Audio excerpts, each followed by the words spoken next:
Mesdames, Messieurs, merci d'être fidèles à ce rendez-vous.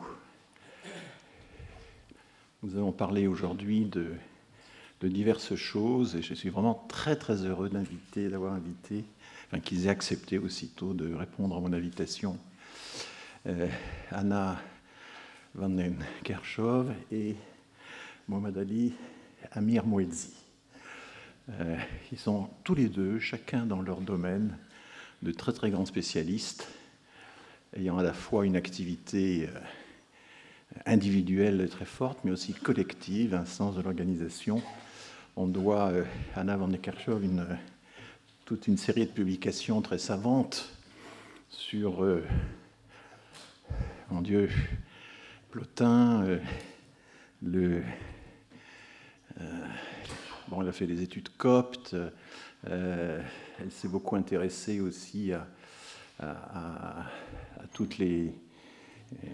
à la patristique, à toutes ces formes de christianisme extrêmement complexes qui ont régné dans les premiers siècles de notre ère. Mais ce dont elle parlera aujourd'hui, c'est assez différent. C'est son expérience particulière dans l'enseignement de, au fond, l'exégèse historico-critique, comme on dit maintenant, ou l'histoire critique des Écritures saintes ou des textes sacrés.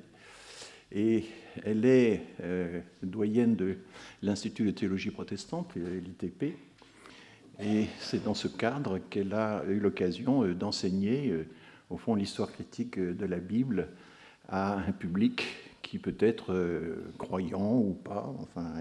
Et c'est extrêmement intéressant. C'est une question fondamentale que je pose dans mon cours, c'est est-ce que l'histoire critique des textes, et ça vaut pour évidemment l'islam comme pour le christianisme, mais aussi pour le judaïsme et d'autres religions, est-ce que l'application d'une pensée critique et rationnelle à la connaissance des textes sacrés, des textes de la révélation, c'est quelque chose qui est finalement peut saper ou miner votre foi, ou au contraire, finalement, d'une certaine manière, la conforter? C'est une question assez difficile, c'est un peu le choix de chacun, et dans le cours que je fais en sorte de ne heurter personne, ni les croyants, ni les athées, ni les indifférents, ni les vaguement croyants. Il y a une vague, un nuancier extrêmement fin et subtil actuellement, puisque toutes les enquêtes montrent que, par exemple, la plupart des croyants ne sont plus pratiquants. Ça vaut même pour une bonne partie des musulmans, que les gens qui se disent affiliés à telle ou telle religion ne croient plus aux dogmes fondamentaux de la religion en question. C'est absolument saisissant. Plus de la moitié des catholiques ne pensent pas que, par exemple, Jésus soit le Fils de Dieu. Des choses de ce genre. Donc on est dans un univers maintenant très mouvant, dans un contexte de sécularisation très avancée, qui va beaucoup plus vite que ce qu'on pouvait penser à l'origine. Guillaume Cuchet, il y a 15 jours, a fait ici adresser un constat tout à fait saisissant d'espèce de débandade à laquelle on assiste, en tout cas du côté du catholicisme. Donc ce contexte est extrêmement compliqué. Et évidemment, un des aspects de ce problème, c'est que le catholicisme se défait au moment où une immigration musulmane, encore très attachée à sa religion, modifie le paysage religieux du pays. Donc ça soulève toutes sortes de problèmes. Mais en réalité, quand on regarde de près les enquêtes sur les croyants musulmans ou les personnes qui disent affiliées à l'islam, on a là aussi déjà un vaste spectre d'attitudes. Tout le monde n'est pas mécaniquement pratiquant, on ne la donne pas dans la ritualisation, en exécution automatique des commandements. C'est infiniment plus subtil que ça. Et en plus, l'islam est divisé entre plusieurs grandes tendances, et notamment sunnisme et chiisme. Et vous êtes, monsieur Mouedzi, le grand spécialiste français du chiisme, ce qui vous donne aussi un recul très intéressant par rapport au sunnisme.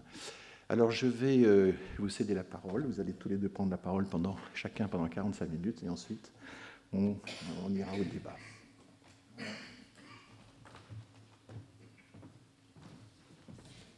Bonjour à tous et à toutes, j'espère que vous m'entendez bien. Voilà, très très bien.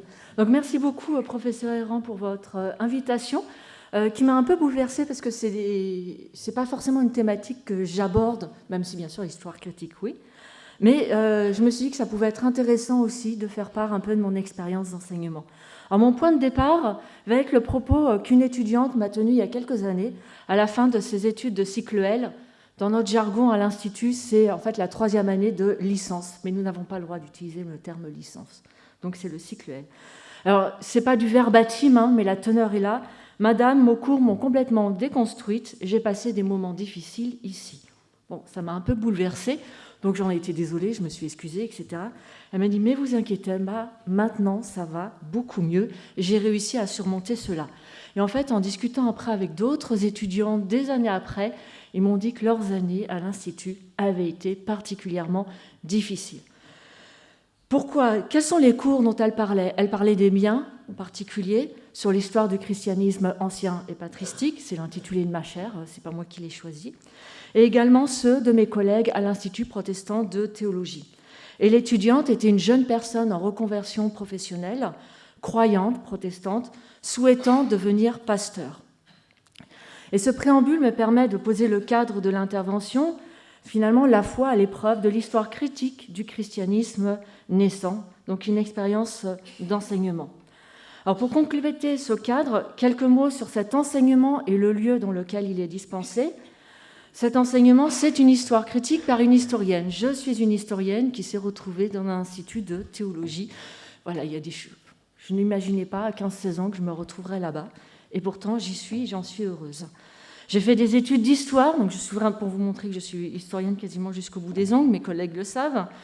Et j'ai fait un doctorat après en sciences religieuses à l'École pratique des hautes études, sous la direction de Jean-Daniel Dubois, collègue d'ailleurs de monsieur Amir Moedzi. Et ensuite, pendant ce temps-là, en fait, j'ai aussi enseigné en collège. Puis, je suis devenue formatrice en enseignement des faits religieux à l'École pratique des hautes études, où je devais convaincre les enseignants du secondaire et les diverses institutions étatiques que oui, elles pouvaient parler de religion sans aller contre la laïcité, mais bien sûr qu'il fallait en parler d'une certaine façon. Et enfin, je suis devenue maîtresse de conférence en histoire du christianisme ancien et patristique à la faculté de Paris, à l'Institut protestant de théologie.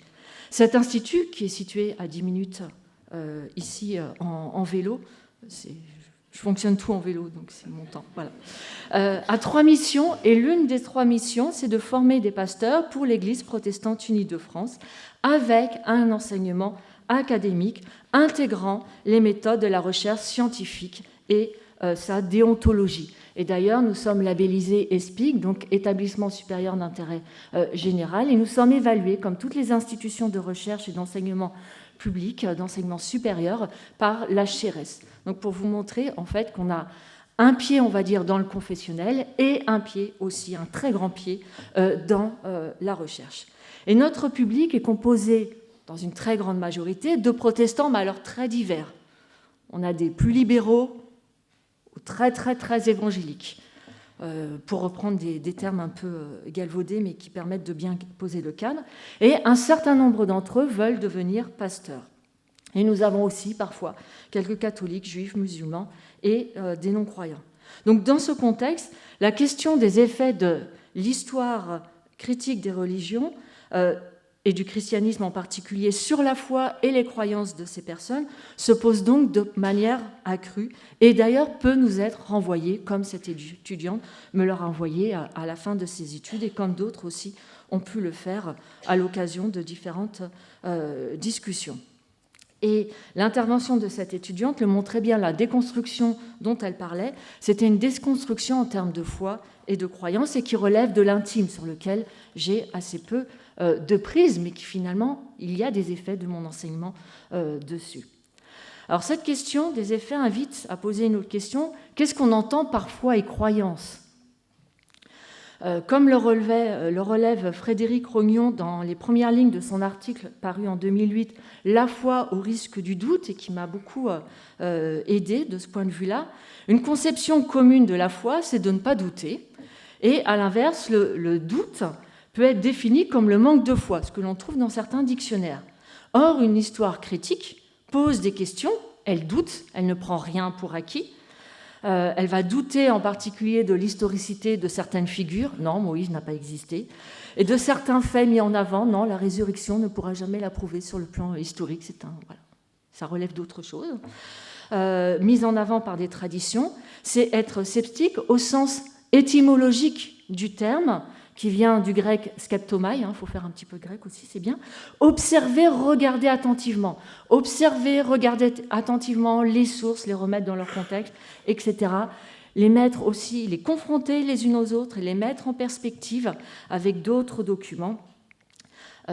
Donc tout ça, ça peut bouleverser certains, et notamment quand ces sources sont considérées soit comme faisant partie d'un canon, les Écritures saintes, en particulier la Bible, soit parce que ces textes ont participé à la construction d'une certaine histoire des événements du passé, par exemple les pères de l'Église, et donc on les lit dans une certaine optique quand on peut être dans une tradition religieuse. Et cela est particulièrement le cas pour l'histoire du christianisme ancien, qui, ces dernières années, notamment dans la recherche, s'est de plus en plus affranchi d'une perspective orientée notamment par la distinction entre, d'une part, orthodoxie et hétérodoxie, très prégnante dans l'Antiquité, dont le caractère construit, cette distinction orthodoxie, hétérodoxie ou hérésie, dont le caractère construit a été mis en lumière,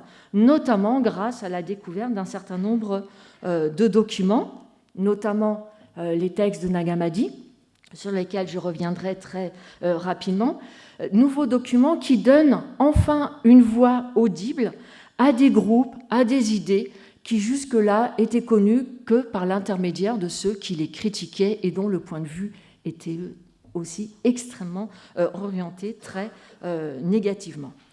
Or, beaucoup des étudiants qui viennent à l'Institut protestant de théologie, beaucoup d'étudiants, viennent avec des certitudes historiques qui, pour eux, vont nourrir leur foi, qui vont nourrir la véracité d'un certain nombre de croyances et de postures religieuses.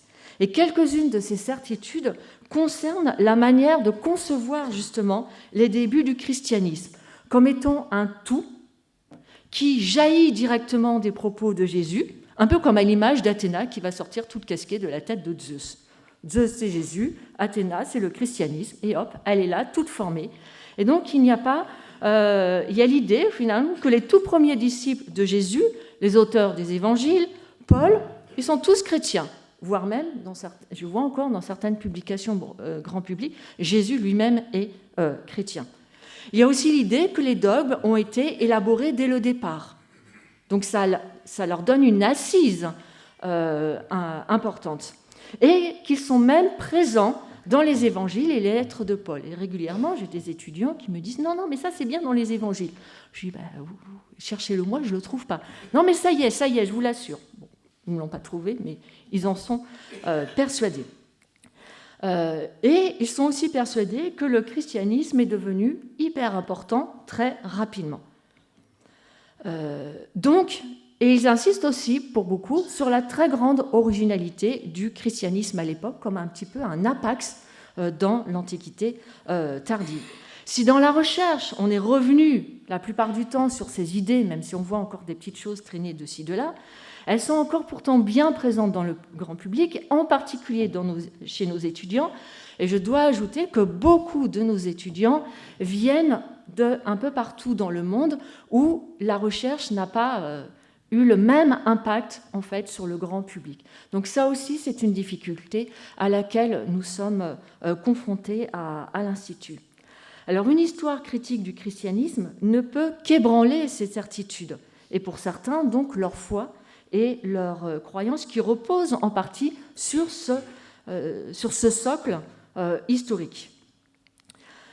Christianisme naissant, l'histoire critique va la replacer dans son contexte immédiat, celui de l'Empire romain, qui est à la fois un cadre politique, géographique, social et culturel. Et ça, beaucoup des étudiants en fait, n'ont jamais, pour certains, en fait, entendu vraiment parler de l'Empire romain. Certains n'ont même pas forcément entendu parler de Constantin, je vous dis, qui viennent d'autres milieux culturels. Donc, replacé dans ce contexte de l'Empire romain, ce cadre politique, géographique, toutes les innovations qu'a pu faire l'Empire romain, et en particulier tout le travail sur les voies romaines. On a eu des cours sur notamment les voies romaines. Les voies romaines sont extrêmement importantes pour comprendre comment les premiers croyants de Jésus ont pu plus facilement voyager qu'auparavant, et donc aller assez loin, assez rapidement, et diffuser un certain nombre d'idées. Ce qui explique que très rapidement, il y ait effectivement des groupes dans différentes cités de l'Empire romain, excepté quelques lieux, en particulier les Gaules, sauf le pourtour méditerranéen. Cependant, cette diffusion géographique qui pourrait faire dire aux étudiants, ben voyez, ça y est, très bien, le christianisme s'est étendu très rapidement, aucun problème, ça prouve bien que la foi chrétienne, notre foi, est la meilleure. Cette diffusion géographique doit être contrebalancée par les résultats d'un certain nombre d'études sociologiques et onomastiques, qu'il faut certes prendre avec des précautions, mais qui montrent que les sectateurs de Jésus, les premiers croyants, puis les chrétiens, sont en fait une toute petite minorité dans l'ensemble de l'Empire, sauf en de rares endroits. Il faut attendre le milieu du IIIe siècle pour que péniblement ils arrivent à 5% de la population de l'Empire romain. Alors ce sont des chiffres à prendre avec précaution, mais ça veut dire que tout le IIe siècle, il n'y a quasiment rien, c'est moins de 1% de la population de l'Empire romain. Il faut attendre la fin du IVe siècle pour qu'on dépasse les 50%. Donc quand on a ça en tête, ça remet déjà les choses en place. Ça permet surtout d'éviter un effet de loupe. En effet, qui risque d'advenir et auquel, à mon avis, on a vraiment du mal à échapper quand on étudie l'histoire du christianisme naissant. En effet, les principales sources que l'on a à se mettre sous la dent et que l'on peut proposer à nos étudiants, ce sont des écrits chrétiens. Les sources non chrétiennes sont très peu nombreuses. Alors on va citer Pline, mais on va citer une lettre de Pline, 3 lignes de Tacite, 3 lignes de Suétone, 3 lignes d'Épithète, un petit traité de Lucien de Samosate, donc là c'est un petit peu mieux, quelques lignes chez Marc Aurèle, et ensuite il y a des auteurs polythéistes qui ont polémiqué contre les chrétiens, comme Ceste dans les années 170, Porphyre dans les années 270. Malheureusement, de ces auteurs, nous n'avons que des fragments. Donc si on devait mettre ensemble toutes ces sources, allez, on va avoir peut-être une dizaine, cinquantaine de pages. Et à côté, on a les milliers de pages, Origène, Clément d'Alexandrie, Justin, Ignace, Athénagore, etc. Je ne vais pas vous citer tous les auteurs, mais ça veut dire que 99% de nos sources sont des sources chrétiennes. Donc à force de n'étudier que ces sources sans les remettre dans leur contexte, on a l'impression qu'il n'y a que des chrétiens dans l'Empire romain. Donc c'est un effort après, au moment des cours, à chaque fois de remettre dans ce contexte, quitte à mettre le point régulièrement sur la table. C'est vraiment très important à avoir en tête. Donc ça me permet de montrer aussi ces chiffres, même s'il faut les prendre avec précaution, que ces groupes ne sont que des groupes parmi d'autres. Et cela met en évidence finalement l'impact d'une part de l'édit de Galère de 311, qui est régulièrement oublié, parce que Galère, il n'a pas eu de chance, mais bon, déjà il est mort peu de temps après, ça arrive à tout le monde, mais surtout, Lactance, qui en parle beaucoup, ne l'aimait vraiment, vraiment, vraiment pas, et donc il en a fait un portrait noir qui s'est perduré dans la tradition. Donc on parle toujours du texte de Milan de 313, co-signé par Constantin et Licinius. Licinius aussi a été légèrement oublié dans la tradition. Certes, il n'était pas vraiment pro-chrétien, mais il a quand même co-signé ce texte. Donc on ne parle que de ce texte de Milan en oubliant l'édit de Galère. Or, le texte de Milan se comprend s'il y a l'édit de Galère, qui est déjà une première étape. Donc, tous ces chiffres permettent de comprendre l'impact d'une part de l'édit de Galère et d'autre part du texte de Milan de 313 et de l'appui impérial en la personne de Constantin. C'est grâce à ces deux édits, cet édit et ce texte de Milan, et c'est grâce ensuite à l'appui impérial en la personne de Constantin qu'à partir des années 320, les chrétiens peuvent déjà discuter beaucoup plus facilement sur la place publique sans avoir peur de se faire dénoncer à droite et à gauche. Ça leur facilite la vie quotidienne et donc ça leur facilite aussi la diffusion de leurs idées, des groupes, l'accroissement des groupes. Les évêques ont le vent en poupe, donc ils vont pouvoir jouer un rôle beaucoup plus important sur les communautés. Donc l'intervention politique est importante pour comprendre le développement du christianisme. Il ne faut surtout pas le minimiser. Alors il ne faut pas dire que tout est dû aux politiques, ce serait tomber dans l'excès inverse, mais il ne faut pas oublier non plus le poids de ces aspects politiques. Et ça dérange un peu, parce que ça rompt aussi avec une certaine vision téléologique héritée de la tradition chrétienne, vision selon laquelle ce qui est advenu, la victoire du christianisme, devait advenir, parce que c'était inscrit dès le départ dans ses gènes, si vous voulez. Et vision qui fait entrer l'histoire finalement dans le plan divin et qui postule que ce qui est advenu finalement c'est par la foi, et parce qu'il y a eu victoire, ça prouve bien que la foi est réelle, etc. Donc quand on montre que ça a pris beaucoup plus de temps que cela et qu'il a fallu aussi un certain poids du politique pour amener finalement à ce que le christianisme devienne progressivement majoritaire, il a fallu quand même tout le IVe siècle pour cela, ça peut heurter certaines sensibilités de personnes, notamment d'étudiants, qui ont l'impression qu'on est en train de saper gentiment, grâce à l'histoire ou à cause de l'histoire, les fondements de leurs croyances. Je reviendrai sur ce point. Dire aussi que ces premiers groupes chrétiens sont des groupes parmi d'autres, cela signifie aussi qu'ils n'évoluent pas en vase clos, que les chrétiens ne font pas que de discuter les uns avec les autres. Déjà, ils sont peu nombreux, ils sont éloignés, et la communication, c'est pas j'envoie un mail, j'ai ma réponse tout de suite. Non, c'est j'envoie mon message et peut-être que j'aurai une réponse dans 3-4 mois si la personne est arrivée à bon port dans un cas ou dans l'autre. Les chrétiens, à l'époque, quels qu'ils soient nés dans des familles chrétiennes, surtout au cours du IIIe siècle, ou non, en fait, aussi en fonction de leur statut social, participent des mêmes milieux que les polythéistes, et d'ailleurs aussi que les juifs, même si les juifs se font pas plus rares, mais plus discrets au cours du IIe siècle. En particulier pour l'éducation. Il n'y a pas deux voies, il n'y a pas d'institut protestant de théologie à l'époque, il n'y a pas deux voies d'éducation spécifique chrétienne, on va dire que ça c'est à la maison. Sinon, pour le reste du temps, pour le reste de l'éducation, ils vont dans les mêmes lieux que les polythéistes. Donc ils acquièrent les mêmes rudiments de rhétorique, les mêmes rudiments de philosophie, voire plus. Ils vont acquérir les mêmes procédés, les mêmes techniques de raisonnement, les mêmes argumentations qui vont être utilisées en philosophie, le même lexique, etc. Tout ce langage va être utilisé de manière diverse par différents penseurs chrétiens, à la fois pour interpréter des textes dont l'autorité commence seulement à se mettre en place, à s'affirmer, et pour élaborer aussi progressivement tout un discours théologique et christologique. Même ceux qui affichent un certain mépris, voire une hostilité vis-à-vis de la philosophie grecque, tel Tertullien, en fait, recourent aussi au lexique et aux méthodes de raisonnement de la philosophie grecque. Donc toujours se méfier de ceux qui disent « Non, mais moi, j'ai rien à voir avec la philosophie grecque ». En général, quand on creuse, et on n'a pas besoin de creuser bien longtemps, on s'aperçoit qu'ils en utilisent un certain nombre.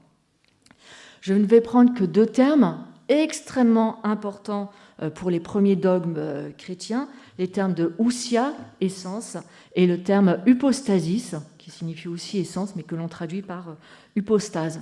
Ces deux termes sont fondamentaux dans les dogmes chrétiens. Le concile de Nicée, enfin les 4 premiers conciles, vont tourner autour de l'usage de ces deux termes, de leur différenciation respective.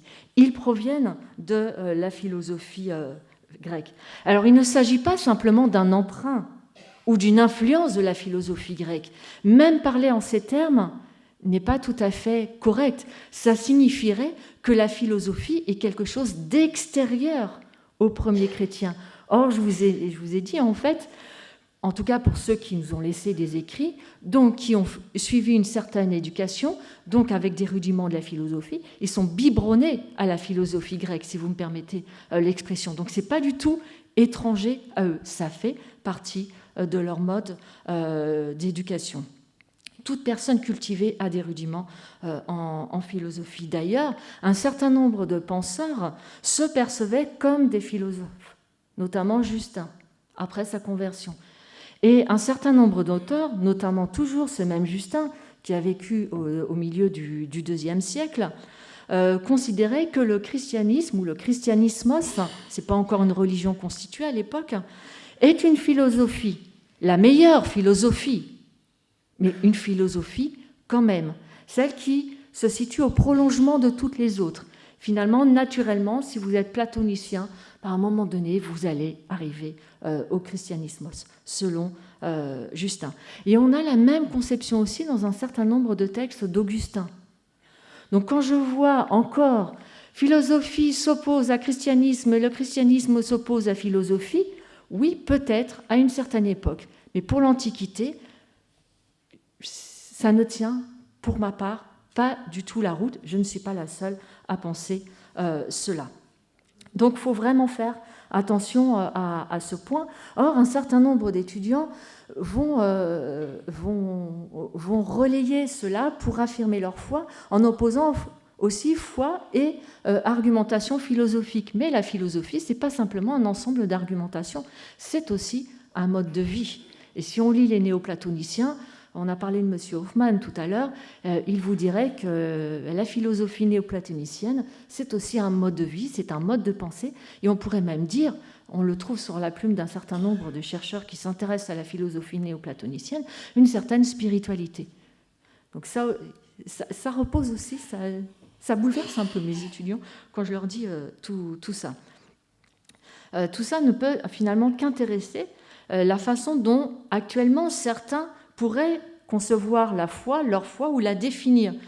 Une foi, effectivement, qui est perçue, comme à la suite de Søren Kierkegaard, comme un saut dans l'absolu, sans filet, sans sécurité, ne peut être qu'être heurtée par une telle histoire critique. Kierkegaard reprenait l'aphorisme de Tertullien, « je crois plutôt parce que c'est absurde », et il adopte cet aphorisme qu'il prolonge en affirmant que devant Dieu, nous avons toujours tort. Et donc, devant Dieu, les sciences ont toujours tort et l'histoire critique a toujours tort. Et dans ce cadre-là, effectivement, une telle foi conçue selon cette définition ne peut que s'opposer ou être opposée à la démarche de connaissance scientifique. Et pour Kierkegaard, la foi commence précisément où finit la raison. Donc il n'y a pas de continuité entre foi et raison, même entre pensée et foi. Et donc ce ne sont pas deux étapes successives sur le cheminement, mais en fait ce sont deux démarches qui sont complètement antinomiques. Alors je pense que certains de mes étudiants étaient dans ce cadre-là. En général, ils ne font pas 3 années. Ils partent au bout d'un semestre. Alors, il peut y avoir d'autres raisons académiques, parce qu'ils s'aperçoivent qu'il faut travailler, il y a des devoirs à rendre, il y a des cours à apprendre, il faut réfléchir. Bref, certains ont du mal. Donc certains partent pour des raisons, on va dire, plus académiques de travail, et d'autres, je le sais pertinemment, ils partent parce que ça les heurte trop dans leur conception. Ils sentent qu'ils vont être complètement déstabilisés. Je ne peux pas les critiquer, je ne suis pas là pour les déstabiliser. Donc ils se sont trompés, ça arrive, c'est nous peut-être qui avons mal expliqué au départ ce que nous faisions. Continuons. Alors non seulement le christianisme naissant ne s'est pas constitué rapidement, ni de manière continue selon une progression régulière, mais en plus, il est caractérisé par la diversité. Régulièrement, cette diversité, et on le voit encore dans certaines publications, on va dire grand public, est advenue dans un second temps. Et dans un premier temps, tout le monde s'entend bien, il n'y a pas de débat, et c'est après, à cause des méchants hérétiques, que la diversité est advenue. Il suffit de lire le Nouveau Testament, on se focalise seulement sur les 4 évangiles, on les lit attentivement en mettant de côté tout ce que la tradition a pu vouloir nous dire sur ces textes-là, on s'aperçoit qui parlent de la même chose, mais pas de la même façon, pas dans le même ordre. Donc c'est un petit peu déstabilisant, en fait. Donc la diversité, elle est au sein même du Nouveau Testament, tel qu'il nous est allu. Il est au sein même des 12 disciples qui sont souvent mis en avant, et on s'aperçoit qu'ils n'ont pas forcément toujours les mêmes opinions quand on s'intéresse aux paroles qui leur sont attribuées. Or, pour beaucoup de nos étudiants, le Nouveau Testament est un bloc, voire la Bible. La Bible a dit que, je l'ai souvent entendu.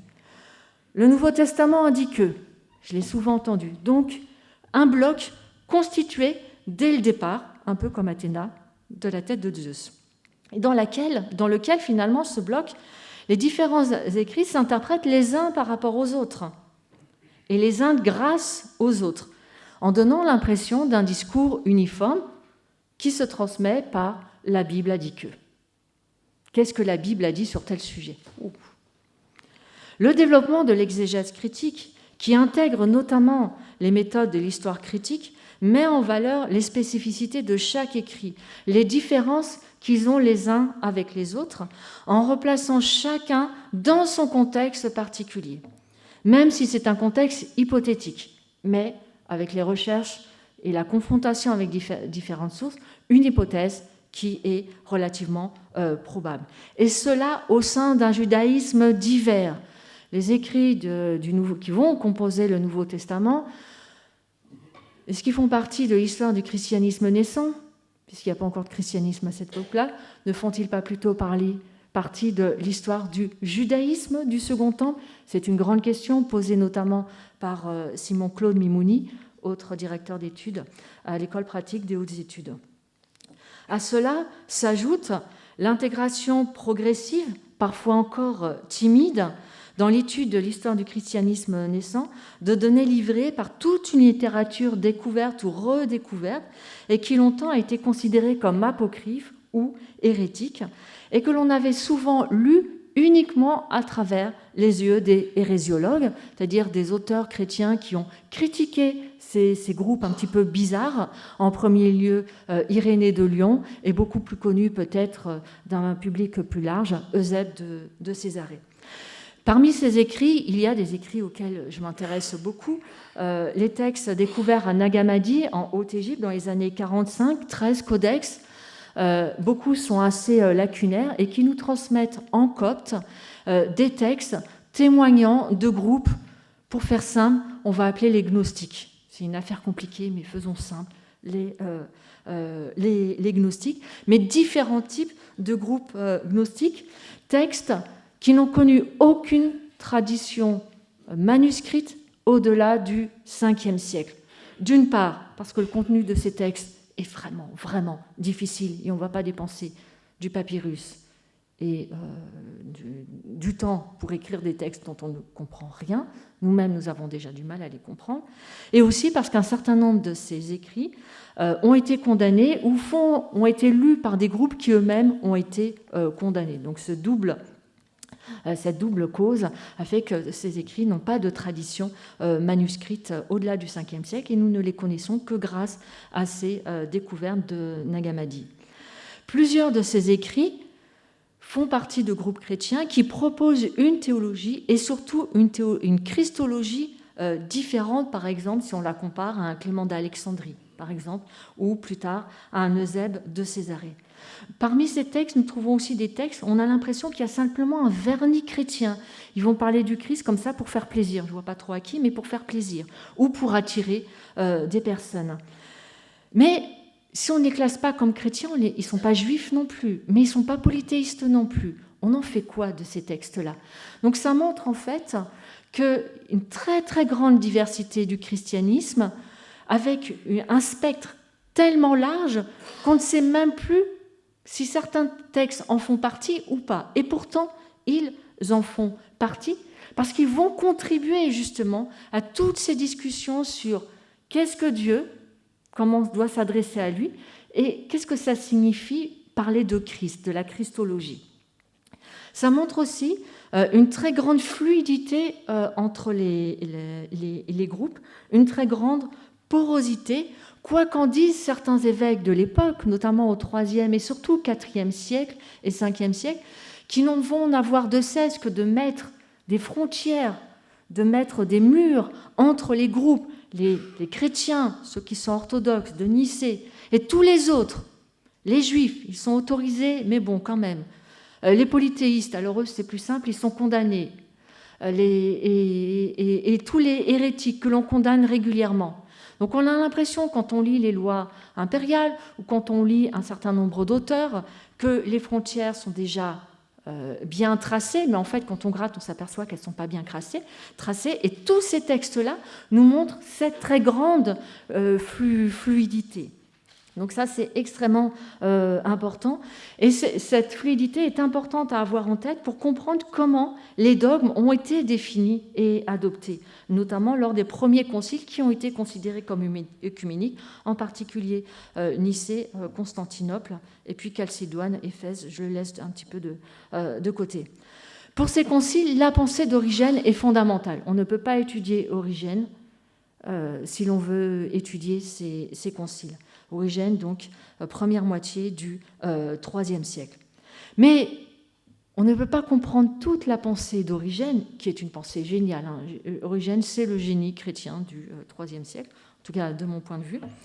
Je ne suis pas la seule à le dire. Origène a écrit surtout, sur plein de choses, beaucoup d'écrits, de très nombreuses idées. Ce n'est pas du tout systématique, donc il n'a pas de pensée systématique, elle évolue. Et il écrit ses idées, il développe ses idées en lien avec ces autres groupes, notamment hérétiques, qu'il combat, dont il rejette certaines idées et postures, mais en même temps, il est influencé par certaines de ces idées. C'est comme lorsque l'on débat, on est contre son adversaire et en même temps, on peut se dire, cette idée, elle n'est pas si mauvaise, je vais la reprendre, je vais l'adapter à mon propre schéma de pensée. Mais il n'est pas indemne, en fait, de ces débats qu'il a avec ces autres groupes. Et donc, pour comprendre comment, au IIIe siècle, s'élaborent différentes idées, il faut avoir ces textes sous la main, même s'ils sont, pour un certain nombre d'entre eux, extrêmement difficiles à dire. D'autant plus que ces débats, malgré avec ces textes nouveaux, ne sont que la partie émergée de l'iceberg. Mais ils font partie du fondement sur lequel le christianisme, tel que nous le connaissons aujourd'hui, s'est développé. Ces débats sont doctrinaux, mais ils sont culturels et politiques.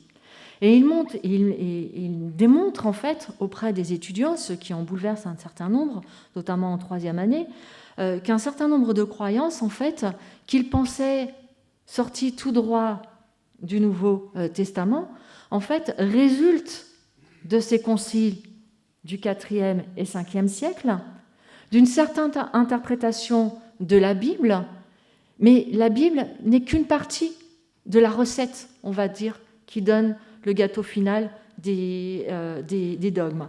Il y a aussi tous les débats dans ces conciles, et les débats étaient virulents, très virulents, avec des compromis, et parfois aussi une influence du pouvoir politique.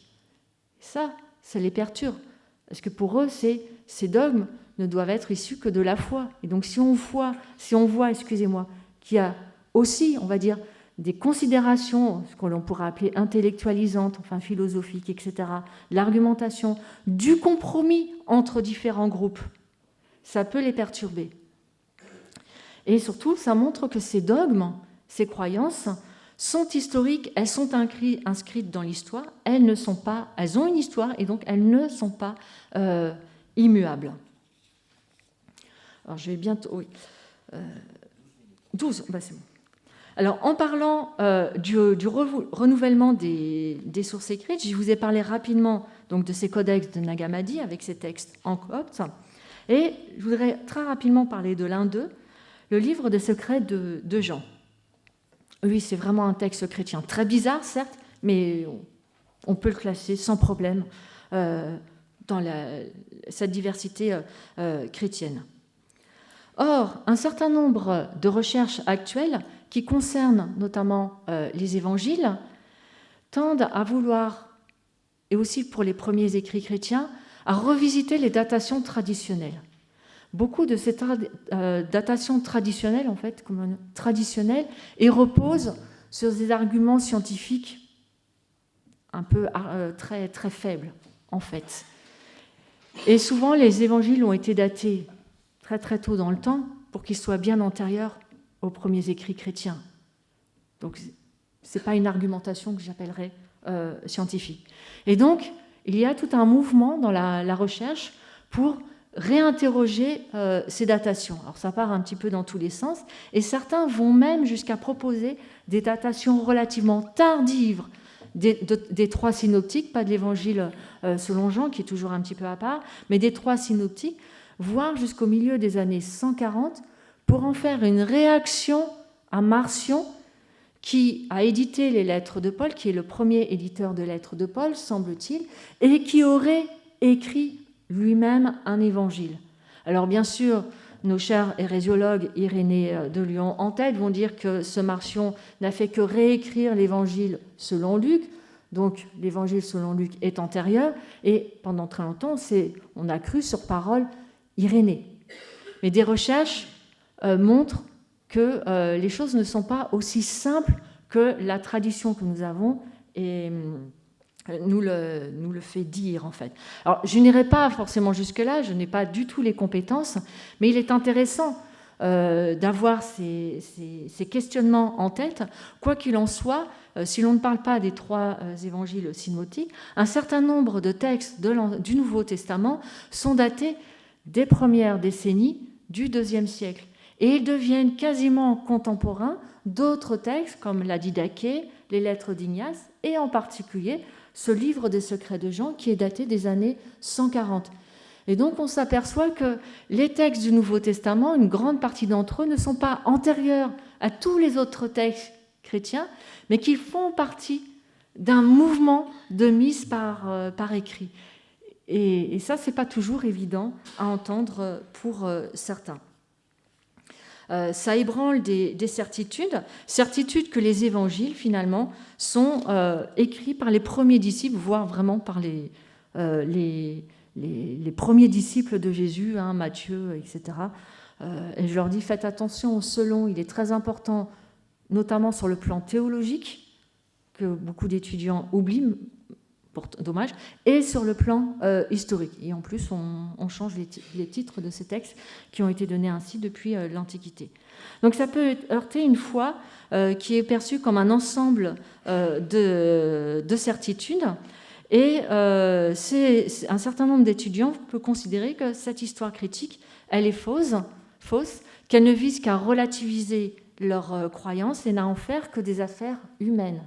Effectivement, quand je dis que c'est l'empereur qui intervient pour pousser que tel dogme soit adopté plutôt qu'un autre, ils se disent « vous voulez saper ma foi ». Et certains, notamment en tradition protestante, ça va contre ce qu'ils considèrent comme étant l'aphorisme réformé, la sola scriptura, seulement les Écritures, rien que les Écritures. Et donc là, je les renvoie à mes collègues dogmaticiens qui leur rappellent que même pour Calvin et Luther, sola scriptura, oui, mais il y avait d'autres choses à côté. Et d'autres vont prendre conscience, pour citer Muhammad Ali Amir Moedzi, l'ambiguïté innée à toute religion. Quelle est cette ambiguïté ? Alors je le cite à nouveau dans son petit ouvrage qui vient de paraître, L'islam et l'examen scientifique. Je crois que c'est ça, voilà, scientifique. Les religions ne sont donc pas immémoriales, elles sont elles aussi les filles de leur temps. Et c'est ce que j'essaye de montrer dans l'histoire critique du christianisme naissant. Même si par définition, elles possèdent par leur provenance un sens du temps bien plus long qui les met à distance de leur époque. Cette prise de distance, de conscience, est un passage douloureux. Elle peut passer par une déconstruction, effectivement, d'une foi perçue soit comme un saut dans l'absolu, soit comme un ensemble de certitudes. Et la reconstruction ne peut être que personnelle. Je n'ai pas de prise là-dessus. On peut l'accompagner.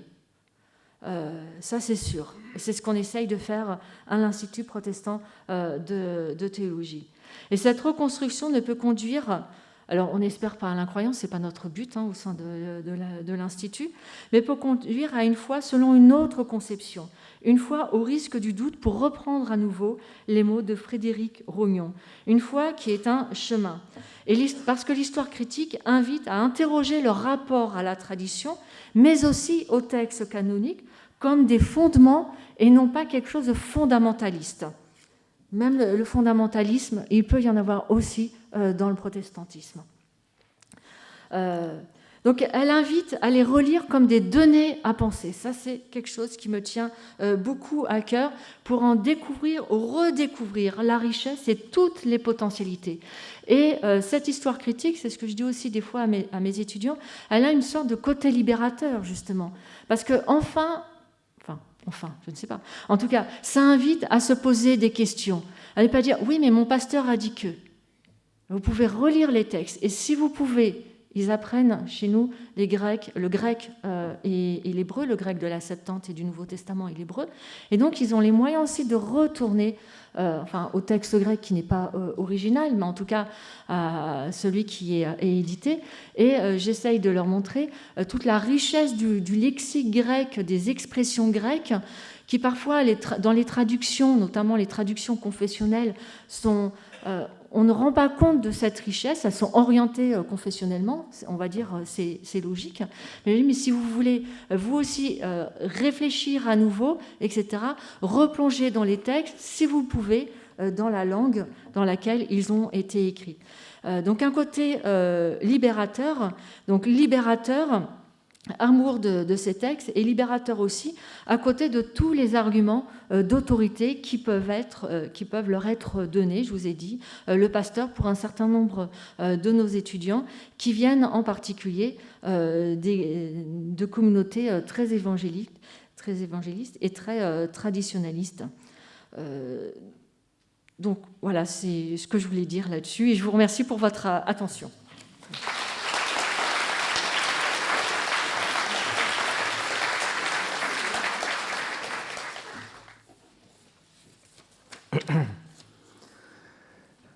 Mesdames et messieurs, chers amis, d'abord un grand merci au professeur François Héran pour son invitation. J'en suis touché et honoré. Et merci à toi, Anna, pour cette excellente intervention, dont je vais reprendre un certain nombre de thèmes. Alors, l'intitulé de mon intervention est « Le Coran entre approche historique et la tradition ». L'étude scientifique du Coran, c'est-à-dire l'étude philologique et historique, commence dans la première moitié du XIXe siècle, dans les milieux des Juifs savants, surtout de l'Europe centrale et de l'Europe orientale, chez des biblistes d'une érudition impressionnante. Donc, nous sommes dans les années 1830. Les choses commencent avec un livre qui fait date d'un savant allemand, Abraham Geiger, dont le titre est « Ce que Mahomet doit au judaïsme ». Et c'est pour la première fois que ce savant montre de manière extrêmement convaincante les données juives dans le Coran, pas seulement issues de la Bible hébraïque, mais également de la tradition talmudique et midrashique. Alors, je ne vais pas reprendre, disons, l'histoire longue et détaillée de l'étude scientifique du Coran depuis donc, le XIXe siècle jusqu'à nos jours, mais simplement, donc, c'est-à-dire ça commence dans les années 1830, et puis ça se diffuse dans toute l'Europe et à partir du XXe siècle aux États-Unis également. Mais je vais parler de deux tournants importants. D'abord, dans les années 1970, arrive ce que nos amis anglo-saxons appellent le 70s shock, le choc des années 70, et en particulier à cause d'un certain nombre de savants britanniques. Je pense à John Wansbrough, qui est à Cambridge, à Patricia Crone et Michael Cook qui sont à Oxford, et puis au même moment en Allemagne, Günther Lühling.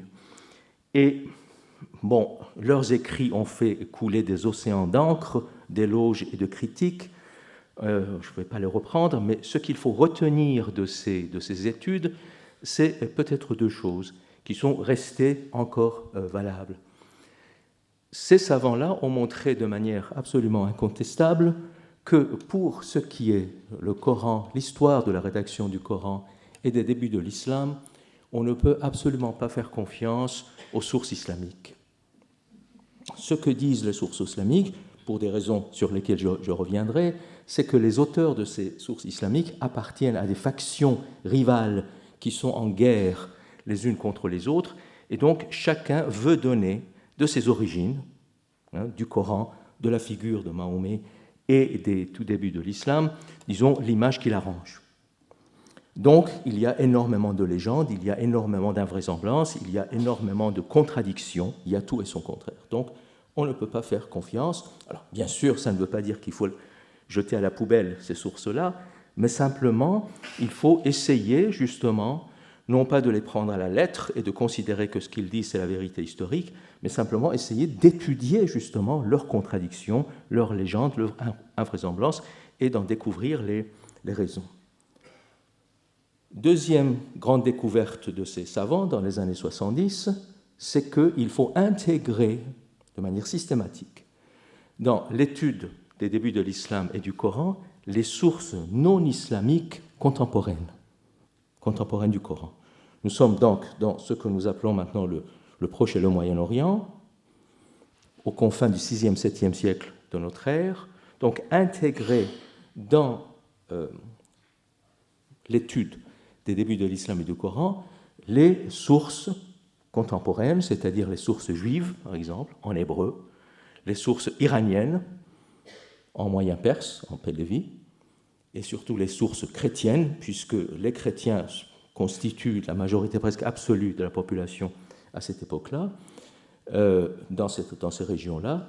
Donc les différentes langues du christianisme à cette époque, le grec, le latin, l'éthiopien et surtout l'araméen syriaque, qui est la langue internationale, en quelque sorte, du christianisme à cette époque. Donc il faut prendre en compte et intégrer ce que disent ces sources-là sur, justement, l'avènement de ce prophète arabe, de son message prophétique, etc. Donc là, c'est les années 70. Alors, ces écrits ont suscité, je dirais, des courants de recherche, des écoles de recherche sur les débuts de l'islam et sur le Coran, en Europe et aux États-Unis. Et donc, ces études sur ces sujets-là se sont multipliées de manière pratiquement exponentielle. Arrivent les années 2000, deuxième grand tournant de ces études sur le Coran. Là encore, je vous épargne des dizaines de noms de savants et d'ouvrages. Ce qu'il faut retenir, c'est là encore deux, je dirais, résultats méthodologiques et épistémologiques. D'abord, jusque-là, jusqu'aux années 2000, on pensait que, si vous voulez, on distinguait, on étudiait, on examinait avec beaucoup de précision l'influence ou les sous-textes juifs du Coran. À partir des années 2000, on a plutôt compris que ces influences juives arrivent dans le Coran, dans le contexte du Coran, dans la communauté coranique, à partir des sources, justement, chrétiennes de langue syriaque. C'est-à-dire que les données juives du Coran se sont passées, même s'ils sont midrashiques, talmudiques, etc., sont passées par le filtre des écrits syriaques. Par exemple, les polémiques anti-juives du Coran, on a trouvé, si vous voulez, des parallèles presque exacts dans les écrits chrétiens. Donc, l'importance du syriaque, ça a ouvert énormément de nouvelles pistes. Et deuxième chose, on a intégré dans l'étude du Coran et des débuts de l'islam ce qu'on pourrait appeler l'histoire matérielle, c'est-à-dire l'archéologie, l'épigraphie, la codicologie, la paléographie, etc. Donc, essentiellement parce que, depuis les années 70-80, les autorités saoudiennes ont autorisé les fouilles archéologiques en Arabie, en dehors des deux villes saintes de la Mecque et de Médine, mais tout de suite, au-delà des frontières de ces deux villes, c'est-à-dire la région de Hijaz, ils ont autorisé les fouilles, ce qui a abouti à des découvertes absolument impressionnantes sur, justement, le passé, et j'y reviendrai, sur le passé pré-islamique de l'Arabie. Donc, l'importance du christianisme, surtout de langue syriaque, et deuxième chose, l'histoire matérielle, et en particulier l'archéologie et l'épigraphie. Donc, à partir de là, là encore, se sont multipliées les recherches et les courants d'études, de recherche internationales, dans lesquels collaborent ensemble, pas seulement les spécialistes du Coran et de l'islam, mais également les spécialistes du judaïsme, des christianismes, des religions de l'Antiquité tardive, donc le manichéisme, le zoroastrisme, et puis les spécialistes justement de l'histoire matérielle, les archéologues, les épigraphistes, les codicologues, etc. Donc, ce qui fait que depuis maintenant 10-15 ans, nous avons complètement changé, enfin dans les milieux en tout cas académiques et savants, nous avons changé de perspective et nous avons un paysage des débuts de l'islam et de l'histoire du Coran qui sont complètement renouvelés. Alors, dans un ouvrage collectif que j'ai dirigé avec mon collègue de Bruxelles, Guillaume Di, et qui est paru en 2019, qui s'appelle Le Coran des historiens, en 3 volumes et 4000 pages. Nous sommes une trentaine, justement, de savants appartenant à ces disciplines dont je viens de parler. Nous avons essayé de synthétiser le résultat de ces 2 siècles d'études. Quels ont été les résultats? Beaucoup, mais je veux dire aussi beaucoup de zones d'ombre. Je dirais que peut-être la grande vertu du Coran des historiens, c'est d'avoir réussi à poser les bonnes questions que d'apporter à des réponses toutes faites et des certitudes.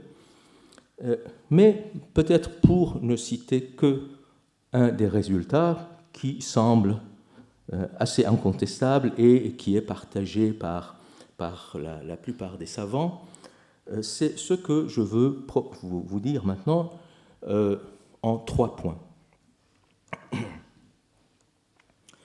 D'abord, Mahomet est venu annoncer la fin du monde. C'est-à-dire que la dimension apocalyptique est extrêmement présente, très lourdement présente dans le Coran. Il ne s'agit pas de quelques chapitres, de quelques sourates et de quelques versets, mais des dizaines de sourates, surtout les 30-35 dernières sourates, à 2 exceptions près, les sourates finales du Coran, qui sont les sourates les plus courtes et dont la langue est la plus archaïque. Donc, nous avons ces dizaines de sourates, et puis des centaines et des centaines de versets qui annoncent la fin imminente du monde. Donc, le vocabulaire le montre, c'est de quoi parle cette apocalyptique en termes très généraux, c'est que la fin est proche. Elle est marquée par des bouleversements, des catastrophes sur terre et dans le ciel, et donc une invitation des hommes à être bons les uns envers les autres, à être pieux, à jeûner, à prier, à payer l'aumône pour être épargnés donc de la colère de Dieu qui tombe et du jugement dernier qui s'annonce. Alors, de ce point de vue-là, cette partie-là du Coran, au moins, là aussi, je reviens à ce que disait tout à l'heure Anna, le Coran, c'est comme la Bible, ce n'est pas un livre, une entité unique et homogène, mais c'est un corpus. C'est un ensemble de textes qui sont parfois très différents les uns des autres, sur tous les plans stylistiques, du contenu, du genre littéraire, etc. Mais, donc, de ce point de vue-là, cette apocalyptique, ce qu'on pourrait appeler l'apocalyptique coranique, appartient véritablement à son temps et à son lieu. C'est-à-dire que nous sommes donc aux confins du VIe et VIIe siècle, tout le monde pense, dans toutes les traditions, que la fin du monde est proche. Nous avons contemporains du Coran, 2 apocalypses juives, donc en hébreu, qui disent la même chose, 2 apocalypses zoroastriennes en moyen perse qui disent la même chose, et surtout des dizaines d'apocalypses chrétiennes de langue syriaque surtout, mais aussi en éthiopien et en grec, mais surtout en syriaque, qui disent exactement la même chose. Parfois dans les mêmes termes, on a parfois l'impression que certaines parties du Coran sont des paraphrases, je ne pourrais pas dire des traductions, mais des paraphrases de ces écrits syriaques où l'on parle des catastrophes sur terre et dans le ciel, et où on invite les gens à être bons les uns vers les autres, à prier, à jeûner, à pratiquer la piété, l'aumône, etc. Pourquoi ? Parce qu'il y a une ambiance de fin du monde. C'est-à-dire il y a des siècles de guerre entre les 2 grands empires de l'époque, c'est-à-dire les Iraniens sassanides et les Byzantins, avec leur lot de massacres, de déportations, de maladies, des jeunes qui partent et qui ne reviennent pas, de taxes extrêmement lourdes, etc. Donc des guerres dans le nord de l'Arabie, donc entre les Byzantins et les Iraniens, mais avec des répercussions en Arabie, bien sûr. Dans le sud, il y a des guerres entre le Yémen et l'Éthiopie, sur une plus petite échelle, mais il y a quand même des guerres. Nous sommes au VIe, VIIe siècle. Ensuite, il y a des épidémies, surtout de peste. Une de ces épidémies de peste très connue de la littérature chrétienne, c'est la peste d'Emmaüs, exactement contemporain de la date traditionnelle de la naissance du prophète de l'islam. Donc des épidémies de peste extrêmement meurtrières. Il y a des bouleversements et des catastrophes naturelles, en particulier des tremblements de terre. Je rappelle qu'une des sourates justement apocalyptiques du Coran ça s'appelle le séisme, az-zalzal. Donc l'auteur coranique est très impressionné par les tremblements de terre qui sont perçus comme des signes de la fin du monde. Nous avons également, nous le savons par des études astronomiques, qu'il y a eu des éclipses. Donc il y a un ensemble de phénomènes qui font que tout le monde pense que c'est la fin du monde. Deuxième élément, le Coran appartient à la tradition biblique.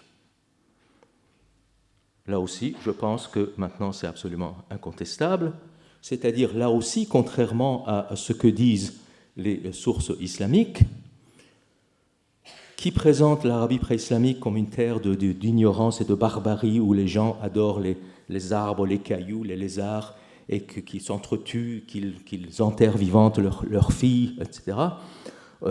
Là, ce sont des données apologétiques. Dans toutes les religions, c'est comme ça. Avant nous, il n'y a rien, après nous, il y a tout.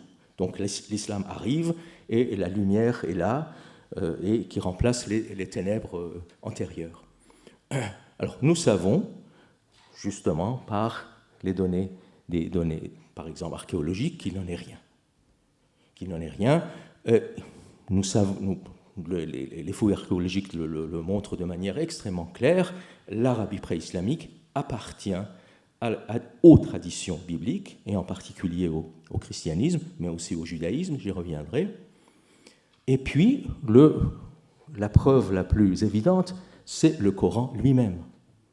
C'est-à-dire qu'à côté de quelques rares données sur le paganisme arabe, sur les idoles de l'Arabie pré-islamique, et sur 2 prophètes arabes, ce sont des passages extrêmement rares et extrêmement courts. Chaque page, donc à part ces passages, chaque page du Coran est remplie de données bibliques. D'abord, les figures bibliques. Ça va d'Abel et de Caïn jusqu'à Marie, Jésus, Zacharie et Jean-Baptiste, en passant par Noé, Salomon, David, Moïse, personnage absolument central du Coran, Abraham, autre personnage central, Jésus, etc. Job, Jonas, donc les personnages, les figures bibliques sont là. Les thèmes bibliques sont là, c'est-à-dire le monothéisme, bien sûr, un monothéisme extrêmement vigoureuse, le prophétisme, c'est-à-dire Dieu parle de temps en temps à des hommes qui transmettent son message à leur peuple, et le jugement dernier. Les hommes seront châtiés ou récompensés à la fin des temps selon leurs actes. Point. Ça, c'est la profession de foi coranique. Monothéisme, prophétisme, jugement dernier. Là, ce sont des thèmes bibliques, juifs, chrétiens, que d'ailleurs chaque juif et chaque chrétien s'y reconnaît dans ces thèmes-là.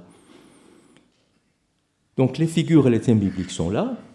Et puis, chose extrêmement importante que nous avons minutieusement étudiée dans le Coran des historiens, les données bibliques du Coran sont allusives.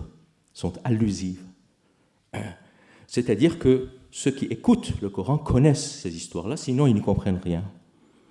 Donc j'ai parlé de ces figures publiques, d'Abraham, de Moïse, etc., mais vous n'avez pas toute l'histoire de Moïse dans le Coran, ou toute l'histoire d'Abraham. Vous avez des bribes de l'histoire biblique de ces figures-là. Il y a une sorte, le Coran effectue une sorte de sélection de ces histoires-là, et en quelque sorte commente ces bribes d'histoire. Mais ça veut dire que ceux qui l'écoutent ou ceux qui le lisent connaissent, sinon c'est absolument incompréhensible. Ils connaissent ces histoires. Il y a des données bibliques compliquées que le Coran n'explique pas. Jésus, figure extrêmement importante du Coran, est appelé chaque fois avec insistance Jésus, fils de Marie, le Christ, Isa ibn Maryam al-Masih, Esprit de Dieu, Ruhullah, Verbe de Dieu, Kalimatullah. Et le Coran n'apporte aucune explication à ces termes qui sont extrêmement chargés. N'est-ce pas ? D'abord, cette insistance à chaque fois Jésus, fils de Marie, c'est pour ne pas dire fils de Dieu. Donc, il y a une christologie. Anna a parlé tout à l'heure de différentes christologies qui sont en conflit les uns avec les autres pendant des siècles dans le christianisme. Le Coran a également sa christologie. C'est une christologie qui n'accepte pas la filiation divine de Jésus, mais qui accepte que Jésus est Verbe de Dieu. Donc ce n'est pas un homme ordinaire non plus, et il n'est pas un prophète ordinaire non plus. Aucun autre prophète dans le Coran n'est appelé Verbe de Dieu ou Esprit de Dieu. Mais ça n'a rien de exclusivement arabe ou coranique. Il y a des courants chrétiens qui disent la même chose. Les nestoriens, les ariens, les monarchianistes, les montanistes, etc. C'est-à-dire, en gros, ceux qui sont un peu contre les conciles de Nicée et de Chalcédoine. Donc nous avons une christologie qui est une christologie considérée comme hétérodoxe, pour ne pas dire hérétique, par la grande Église catholique de Constantinople. Mais nous avons une christologie. Donc nous sommes dans une tradition biblique. Et donc, là, si vous voulez, c'est que le fait que le Coran n'apporte aucune explication sur le terme de Christ, sur l'expression Verbe de Dieu, sur l'expression Esprit de Dieu, ça veut dire quand même que son auditoire comprend, a une idée de ce que disent ces termes-là. Donc, appartenance à une tradition biblique, annonce de la fin du monde. Dernière chose, c'est que à cette époque, si on appartient à une tradition biblique et on annonce la fin du monde, on ne peut pas ne pas annoncer l'avènement du Christ, c'est-à-dire le sauveur de la fin des temps. Et c'est un fait que le seul personnage qui est appelé, qui porte le titre de Christ dans le Coran, c'est Jésus.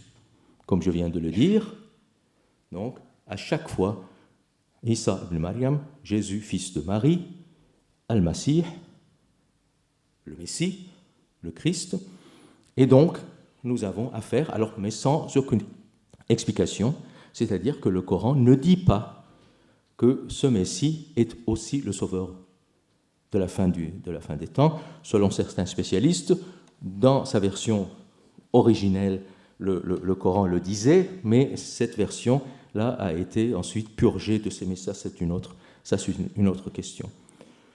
Donc, nous sommes dans c'est-à-dire, ça nous donne un nouveau paysage, en quelque sorte, du Coran. Donc, là aussi, tout cela montre que le Coran appartient à ce qu'on appelle l'Antiquité tardive. Et l'Antiquité tardive, donc, qui va, disons, de 2e siècle, 2e, 3e siècle avant notre ère jusqu'au, disons, 6e, 7e siècle, est marquée par quelques caractéristiques extrêmement importantes, c'est-à-dire nous sommes dans le monde culturel qu'on appelle la romanité, l'Empire romain, marqué par deux choses, la pensée grecque et les pensées chrétiennes. Et tout cela, nous trouvons d'une certaine manière, nous pourrons en parler pendant nos échanges, dans le Coran. Alors, c'est que le problème, c'est que cette fin des temps n'est pas arrivée. Les problèmes commencent là. Donc, le prophète annonciateur de la fin du monde meurt, la fin n'arrive pas, et en même temps arrivent des événements qui ont changé quelque part la face du monde. C'est-à-dire, d'abord, des guerres civiles entre les musulmans, pour des raisons assez précises, mais ce n'est pas mon propos aujourd'hui. L'islam naît et se développe dans une violence civile et fratricide, des guerres civiles qui vont durer 3 siècles. 3 siècles. Beaucoup de religions sont nées dans la violence, mais pas dans la violence civile et pas des violences aussi longues dans le temps. Les guerres civiles, et puis les conquêtes arabes qui arrivent très tôt, donc quelques décennies après la mort du prophète. Les Arabes vont se trouver à la tête de terres qui vont, grosso modo, je dirais, de l'Égypte jusqu'en Chine. Et ils font tomber les terres méridionales et méditerranéennes de l'Empire byzantin et l'Empire sassanide dans sa totalité. Donc les conquêtes et la mise en place d'un empire qui bientôt va devenir un empire solide, un État centralisé solide. Nous sommes moins d'un siècle après la mort du prophète, donc déjà un État solide est là, qui veut avoir sa propre religion. Là aussi, Mahomet n'était pas musulman, n'est-ce pas ? Et le Coran n'est pas le livre de l'islam qui n'est pas encore né. Je ne parle pas de la foi intérieure des fidèles, ce n'est pas ça une religion. Une religion est une institution collective. Et donc l'islam, en tant que religion collective, naît, là aussi, Anna a parlé de Constantin et du christianisme, on peut parler du 5e calife omeyyade, Abd el-Malek. C'est facile à retenir, c'est le même nom que le grand rappeur, n'est-ce pas, que tout le monde connaît, Abd el-Malek, mais qui est un personnage absolument considérable dans l'histoire de l'islam, que beaucoup considèrent comme le fondateur de l'islam, comme religion impériale. C'est lui qui donne à cette religion ce nom-là, qui va être pris comme un nom propre. Ce n'était pas le cas avant lui. Les premiers documents où cette religion est appelée islam datent de l'époque de Abd el-Malek. Et donc, cette religion impériale va avoir un nom, un prophète. Là aussi, Abd el-Malek pense à promouvoir donc la figure de prophète, qui est presque oubliée après sa mort, en tout cas dans les documents, et puis son propre livre, c'est-à-dire le Coran, ou qu'il en fait le livre, l'écriture sainte de cette nouvelle religion, mais comme il y a la guerre et que le califat omeyyade a beaucoup d'ennemis, tous les fidèles de Mahomet n'acceptent pas cette version impériale, califale du Coran. Donc il y a d'autres Corans qui circulent, au moins 5, sur les terres d'islam, pendant au moins 3 siècles. Bon. Alors j'arrive à la deuxième partie de mon exposé. Donc tout ce que je viens de dire, effectivement, un musulman croyant a parfois du mal à les accepter, puisque ça va effectivement contre un certain nombre de ses croyances. D'abord, un petit mot d'histoire, c'est que tout ce que je viens de dire, c'est-à-dire la méthode même historico-critique, est le résultat d'une histoire intellectuelle qui est occidentale, qui est européenne. C'est-à-dire la méthode, c'est-à-dire le fait de regarder, d'examiner les choses de la foi avec un regard critique est l'aboutissement d'un certain nombre de phénomènes historiques extrêmement importants en Europe, qui commencent avec peut-être un certain nombre d'exégèses bibliques de la fin du Moyen-Âge, la Renaissance, l'humanisme, les Lumières, la séparation de l'Église et de l'État, etc. Donc ça dure plusieurs siècles, et des conflits, parfois extrêmement violents, mais finalement, ce qu'on pourrait appeler, peut-être de manière un peu trop générale, l'Occident accepte ce que moi je considère comme le résultat intellectuel de la modernité, c'est l'approche historique et critique des religions. C'est-à-dire la capacité de contextualiser, la capacité de relativiser, la capacité de regarder de manière rationnelle, c'est-à-dire fondée sur l'histoire et la philologie, extrêmement importante, là aussi, autre découverte de l'Occident. Donc, en s'appuyant sur l'histoire et la philologie, regarder les religions.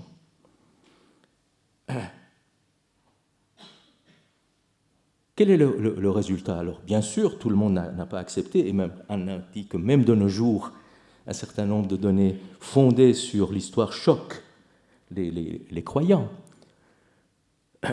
Mais quand même, ce choc ne va pas toujours, heureusement, jusqu'à la violence, jusqu'à des réactions violentes. La chose n'est peut-être pas la même chose chez les musulmans et dans le monde islamique.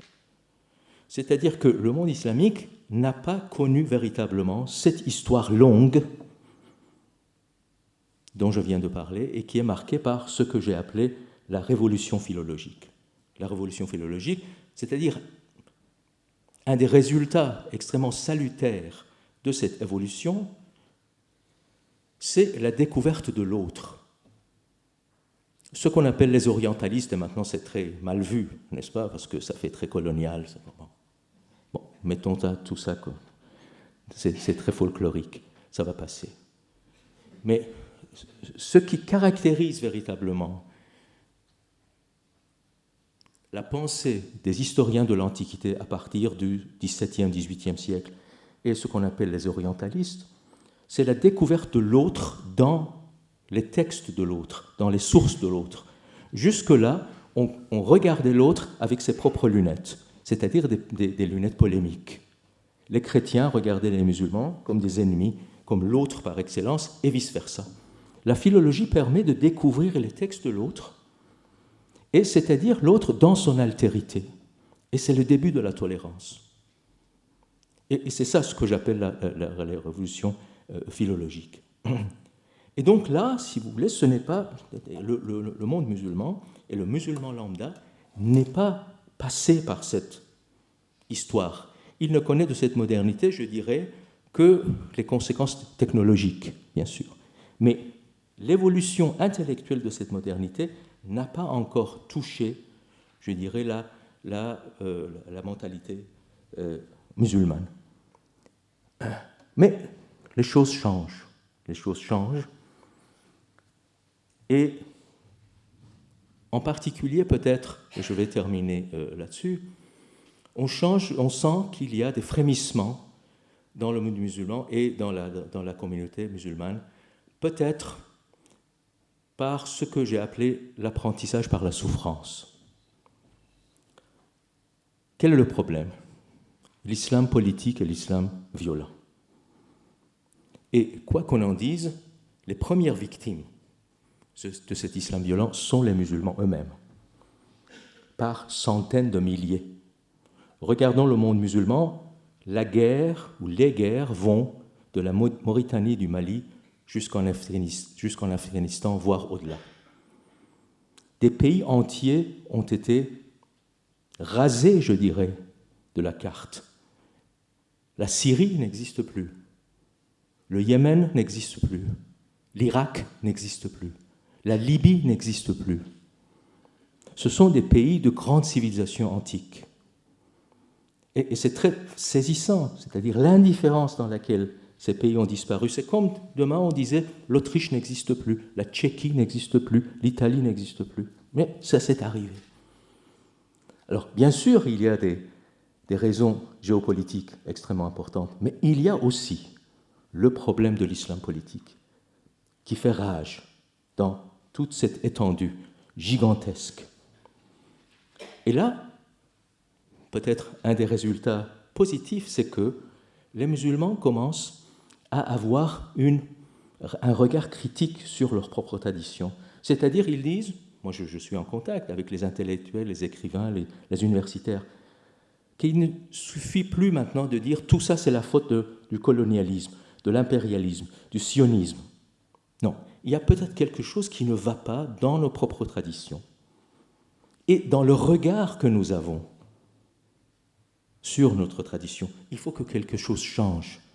Donc des phénomènes comme l'État islamique Daesh, comme Al-Qaïda, comme, je ne sais pas, le djihad islamique, etc. Alors c'est bien sûr imbécile de dire que l'islam c'est l'État islamique. Non, c'est pas ça, bien sûr. Mais c'est aussi imbécile de dire l'État islamique n'est pas islam. Si, c'est l'islam aussi. C'est-à-dire ces mouvements-là s'appuient sur des textes, voire des textes sacrés. Ils ont leurs théologiens, ils ont leur pensée théologique pour justifier ce qu'ils font. Et donc, les musulmans disent que ce qui permet à ces gens-là de se justifier, c'est justement parce qu'ils ont une vision absolutiste des choses. C'est-à-dire qu'ils disent que des textes archaïques sont applicables partout, en tout temps. Et ça pose problème. Et donc, pour ces gens-là, la vision historique et critique est la voie du salut. C'est ce que j'entends tous les jours.